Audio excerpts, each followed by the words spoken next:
Okay, this is imaging Tute by dumb surgeon. I can't wait for all the thumbs down from the radiologists. So we're going to talk about biliary. So we've got a few scans in biliary surgery that we often use. So we want to work out what's going on with them and when we use them and how they work. So what are we looking for with an ultrasound, Em? So we're looking at gallbladder wall thickness and also the presence of stones or sludge, Yep. Which would indicate features of cholecystitis. Yep. So, stone sludge, gallbladder wall thickness will tell us about cholecystitis. Yep. How does that help us with the common bile duct? We can also get the size of the colon bile duct to Yep. work out whether they've got cholelithiasis Yep. or whether they could be missing colon ducts. Yep, so the size of the common bile duct, obviously if it's dilated, it means it could be obstructed. Does it help us with working out the cause of the obstruction? Yes, if they had, whether the obstruction was caused from a stone, whether it could be something else like a pancreatic metastatic. Yep. And can it find those things? Find. Like stone, pancreatic head cancer? It can give the diameter of the common bile duct, Yep. and then we would need to determine what the cause is. So sometimes you can see like Yeah, a look, well-defined shadow. Muhammad Ali will give you a diagnosis if the common bile duct's big, an ultrasound. They might be able to, they said it's only the CBD dilated. Yeah. They might be able to visualize this. Yeah, sometimes they can. So, because sometimes they can see the stone, sometimes they can see the pancreatic head lesion, sometimes they can see Mauritius syndrome. So often, the ultrasound, cheap, no radiation, can give you all the answers. Obviously, it can be limited by body habitus. Obviously, it can be limited by where the stone is, where the obstruction is. So, it won't always give you all the answers, but sometimes can give you all the answers.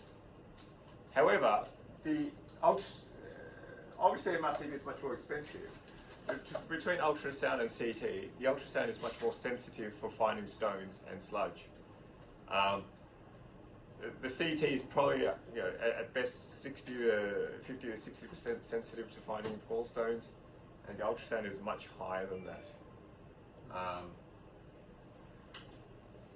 So that's why we use ultrasounds to diagnose cholecystitis or biliary colic, because if they have characteristic pain and stones or sludge, then you can always make the call that either they've got biliary colic or, as we discussed before, cholecystitis.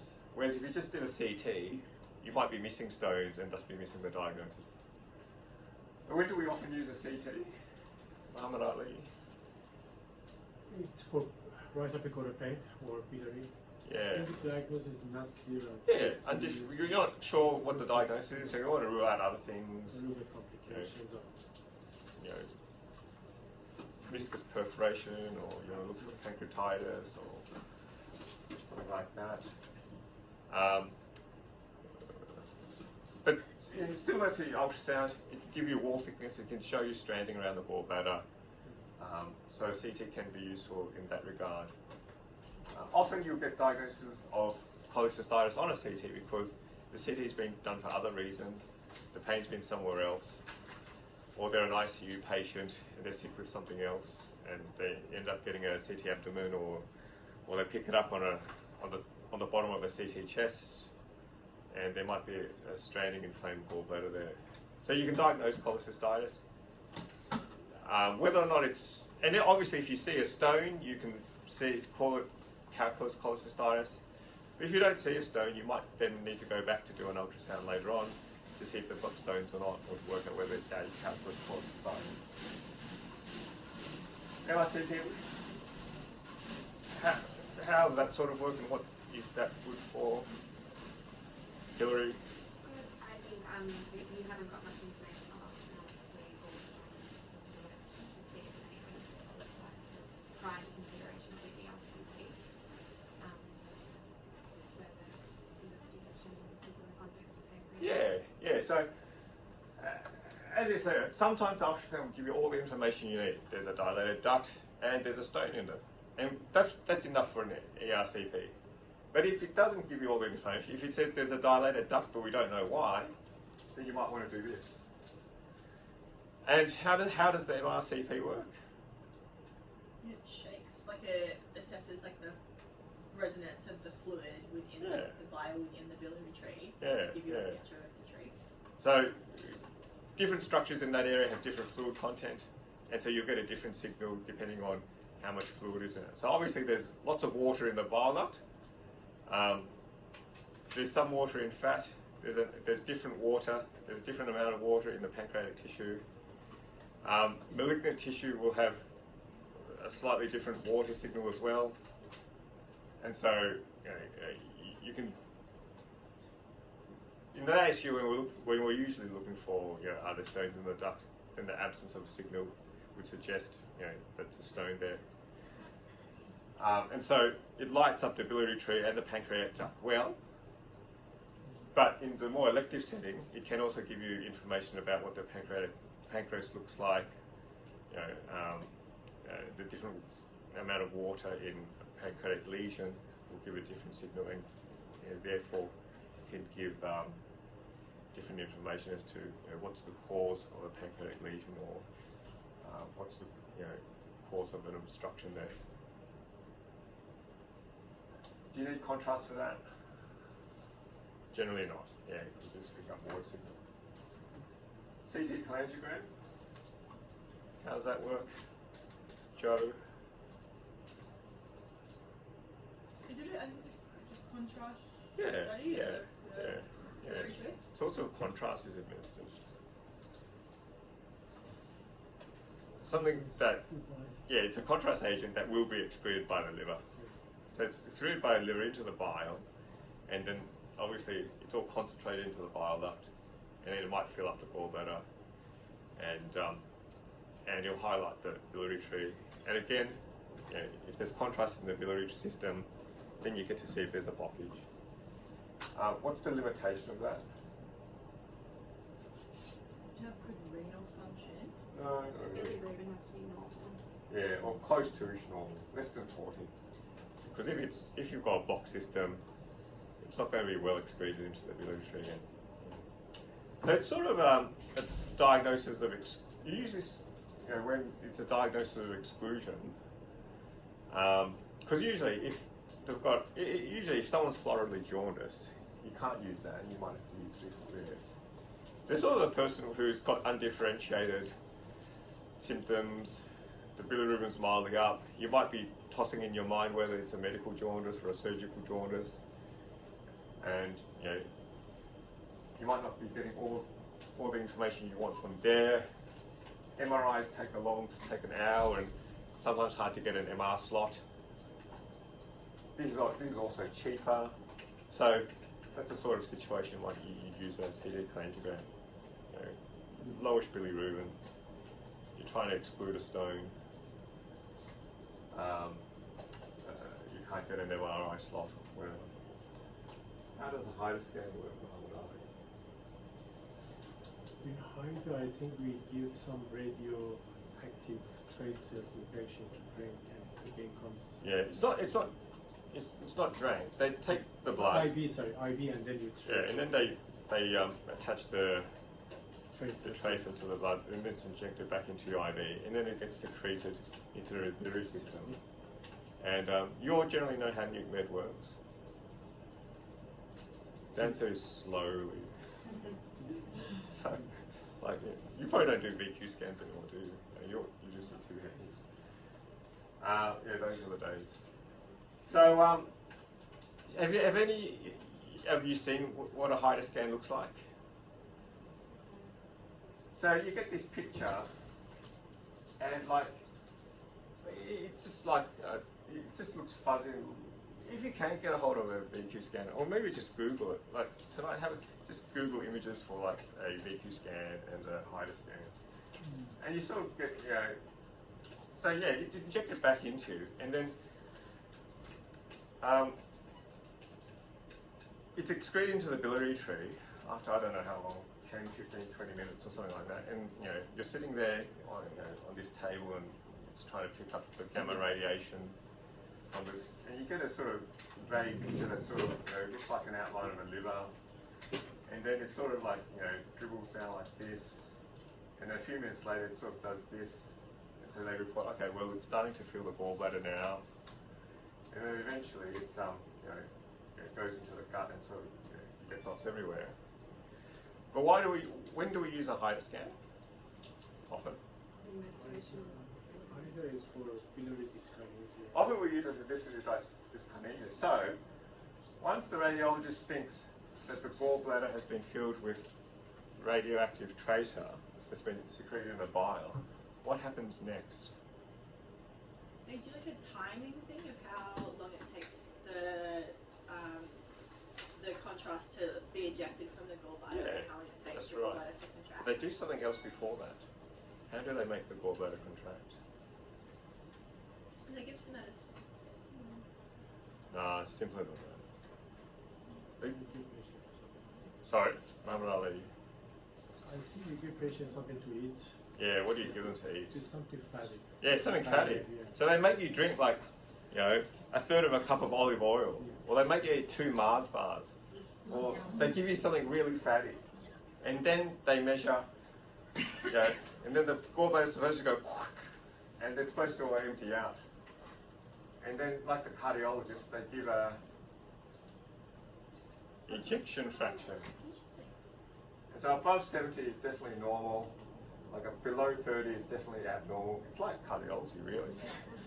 And then 30 to 70 is sort of, in between. Okay. So less than 30, obviously the gallbladder's not functioning. You've got a good reason to take the gallbladder out. Greater than 70, you can tell the patient, no, it's not your gallbladder. Somewhere in between, you have a discussion with a patient, maybe repeat the scan down the track. As I told you the other day, there's significant risks to cholecystectomy. And generally, a surgeon won't take out a gallbladder unless there's imaging evidence for some type of gallbladder pathology. People can have upright pain, but if you don't have something, stones here, an episode of inflamed gallbladder here, positive HIDA scan, if you've got right upper quadrant pain, normal gastroscopy, normal everything, even if the patient's begging to have the gallbladder out, you generally don't take it out. Okay. Any other questions about biliary imaging? With the CT cholangiogram, Yep. why isn't it used more when you don't get enough information on ultrasound? Like, why would you do a normal CT rather than a cholangiogram? Is it just to do with like contrast load or? So it depends on the question you're asking. CT cholangiogram really is just asking the question of, is the biliary tree blocked? Okay. That's really the only question it can answer. It doesn't answer well, do they have cholecystitis? It doesn't really answer well, do they have gallstones? CT cholangiogram really is only about answering one question: is the bile duct blocked? Now you can usually get from, so you hardly ever use this these days. Yeah. I mean, this is more sort of before we had MR, CP. You might want to do it before doing an ERCP if you wanted to avoid ERCP complications. This is rarely used. You get most information from this, plus or minus this and this. So this has very limited use. Some people are contraindicated to having an MRCP for various reasons. So generally, you don't go from this to this. You'll know up here is the bile duct dilated. And then your next question is, why is the bile duct dilated? And this isn't a good test for why is the bile duct dilated. If you know the bile duct's dilated, you probably know already it's blocked. This may or may not tell you that it's blocked, but you know it's blocked already. And so you're going to do this or a CT dedicated pancreatic scan to look for why it's blocked. Yeah. Any other questions? I mean, a HIDA scan can also show biliary obstruction, but all you get is just a big number of dots everywhere and no dots going into where the small bowel might be. And so it can tell you that there's obstruction, but obviously, this and this, I'm going to give you more information and tell you more about it. Yeah. But understand how that works, because there are other situations where you may think about using it. Like some people talk about using it if you've got a really slow bile duct leak. Like if you've had a lap collie and there's persistent bile in the drain, but it's not a huge amount. It's not a huge amount to think that you've chopped through a common bile duct or something like that. So you might be getting 50 to 100 mils a day or something, and you have no idea where it's coming from. It might be a duct of Luschka leak or something like that. You might use a higher scan, and if you're using any of these, you're not going to, because the leak is so small, even if contrast is secreted, you might not get a positive result here. When you're talking about 2 mils every hour, you probably won't get a result here and here. You're talking about it really slowly. A hider might be useful in that situation to demonstrate a duct of Luschka leak or something like that. So know how these work. This sort of is a dynamic study, but a very slow dynamic study. This is obviously taking a snapshot in time, and so you're not really, and it'll pick up anatomical abnormalities, but when you're talking about like tiny, less than 1 millimetre ducts leaking at 2 mils an hour, obviously that's not very useful. This probably won't be useful because the leak is just too slow. But that's where a hider might come into its own, where it's a really, really tiny leak. Yeah. So if you conceptually understand how they work, there are other scenarios where I haven't mentioned that you might say, oh, well, that test may be useful here. Okay. Other CTs we use, not necessarily in biliary imaging, but other ASU work. CT angio, where have we been using that, Hilary? In our PR believers. Yeah. Localise the source in acute bleed. Before we- CV is an active flush. Yeah. Before we discuss that, what's the standard protocol for a abdominal CT? Like, how do they do it? Do they have contrast, no contrast, oral contrast, no oral contrast? No contrast, just set CT up.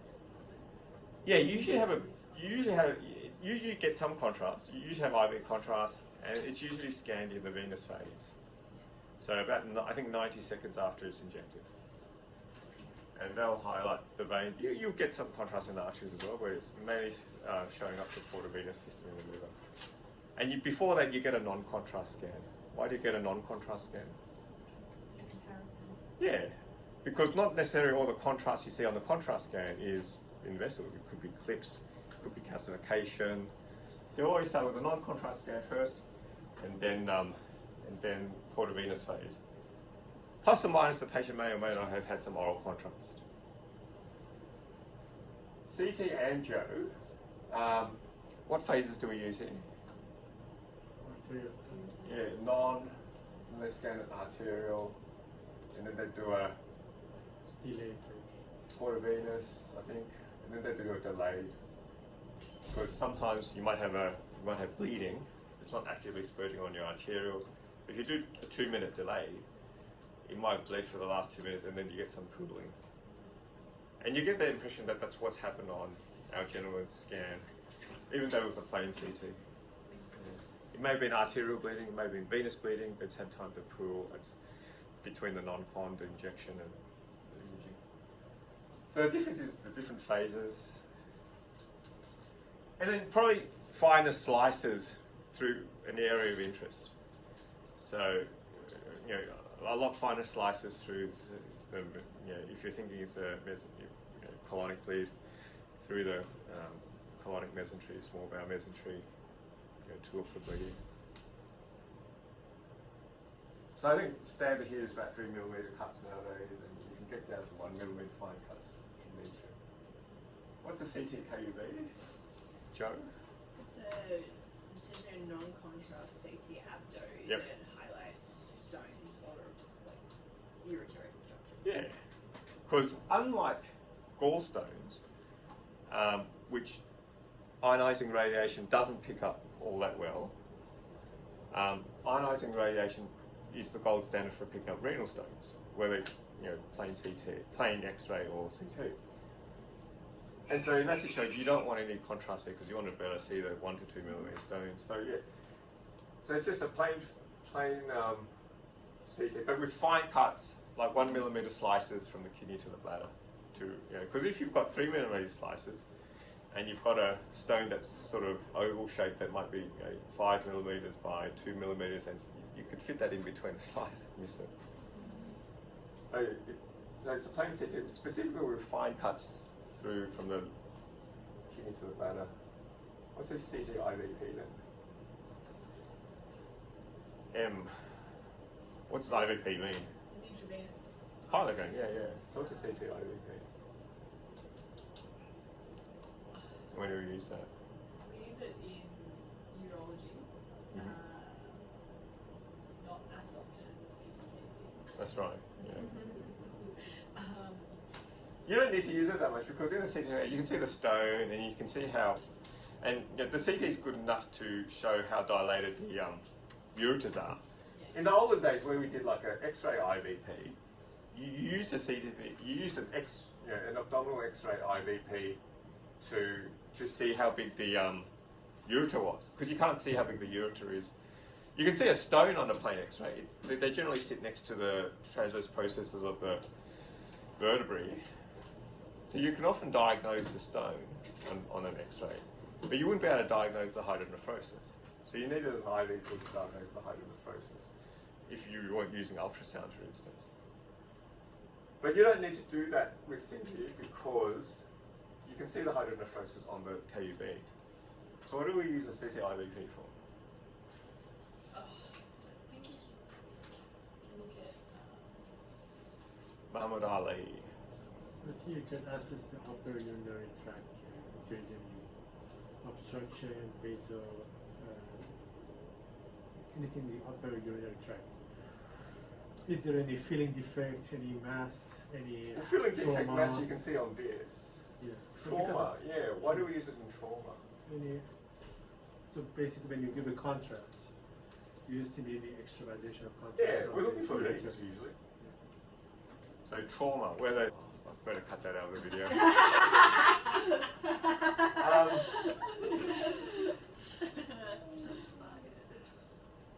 Yeah, some editing will have to take place there. Or in outside trauma, MVA, whatever. Obviously, a massive trauma, you're going to see it on like their trauma CT. But if 2 or 3, there's no obvious trauma, and 2 or 3 days later, there's still got a bit of pain, and you have an index of suspicion about it, then CT IVP. What's a DMSA scan?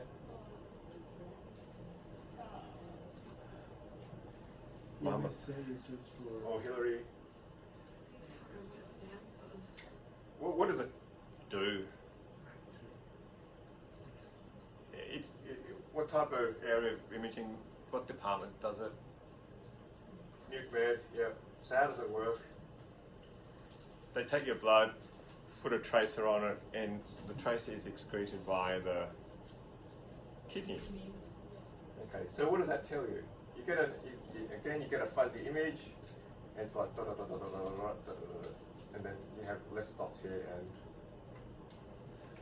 it just tells you how much kidney function is on which side. Oh, that's right. Yeah, so ideally they should be the same. But if one's much darker than the other, then one's obviously doing much more of the load than the other. So your creatinine may be normal, but one side might be doing all the work and the other side might be bludgeoning.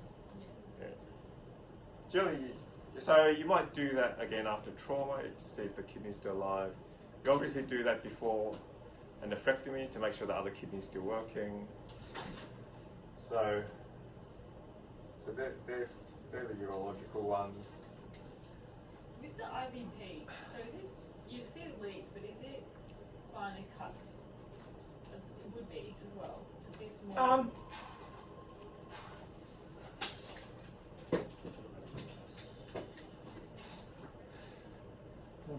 Look, you probably wouldn't need to because in a CT angio, you're really looking for a tiny blush. Yeah, okay. Like How long did you do? leaks are traumatic leaks are pretty How long did you do? macroscopic. So you better see like a significant pooling on a 3mm slice. But I guess if you're concerned, you can always ask the radiologist to run it through again at a finer slice. But just standard 3mm, even 5mm slices would probably be adequate.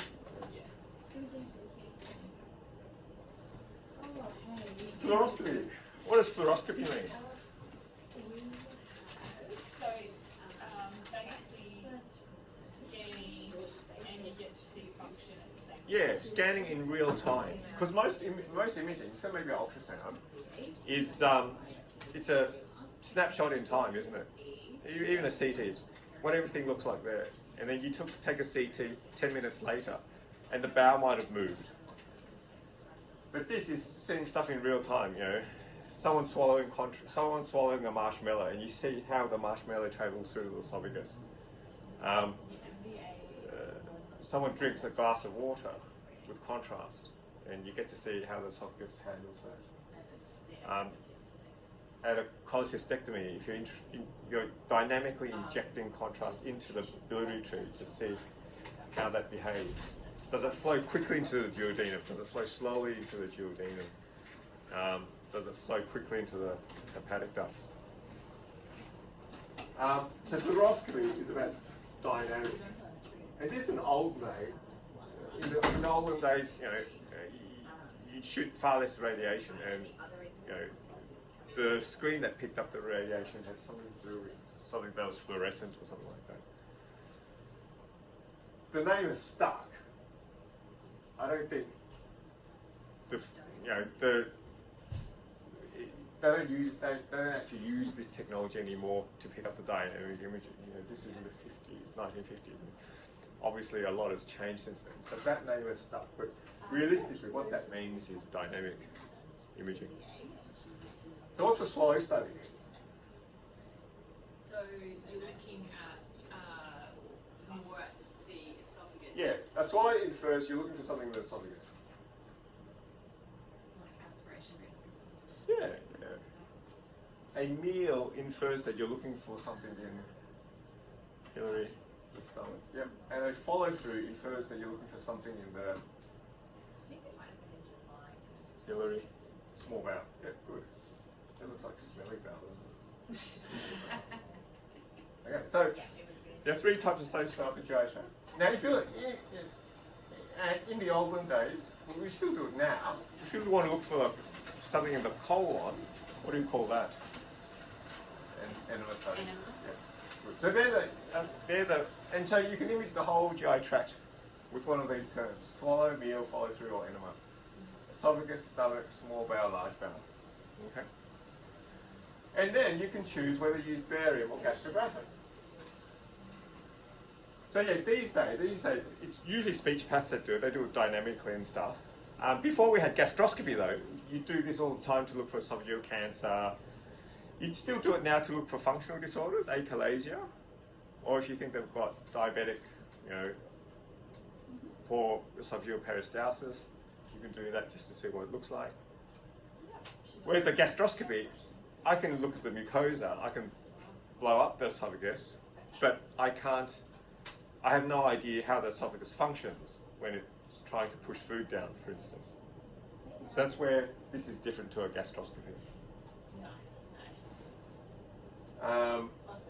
And again, barium meal was useful when we didn't have gastroscopy and we wanted to diagnose ulcers or gastric cancers. But obviously, gastroscopy is taken over from there. So, depending on which part of the GI tract, you ask for a swallow or a meal or a follow through or an enema, and then you can pick whether you use barium or gastrographic. Okay. What are the advantages of barium? You get better pictures, and you can do double contrast. So what double contrast mean is that, and again, you can just Google pictures of barium, and when it's probably hard to do a good, well, I shouldn't say it because radiologists are excellent people, but like anything in life, the less you do of it, the quality is not going to be so good. So in the days when you had no gastroscopy and everyone was doing barium enemas and barium meals, you'd get fantastic pictures. And a double contrast barium study would involve, whether it's an enema or a meal, filling up with barium, but then filling up with gas. And if you have a look at the old barium enema studies, you'd get a pristine outline of the mucosa of the large bowel. It's really fantastic. on a meal study, you get beautiful pictures of like the gastric rugae. You'd see exactly where an ulcer was. So the double contrast barium enema gave fantastic pictures. You can't do that. You can't do that with gastrographin. A gastrographin will just, you do a gastrographin meal, you just fill it up with contrast, and all you just see is the outline of the stomach. That's all you'd see. You won't see gastric rugae. You won't see like an ulcer in the middle of it. So barium gives far better pictures. Why? So why don't we use barium for everything?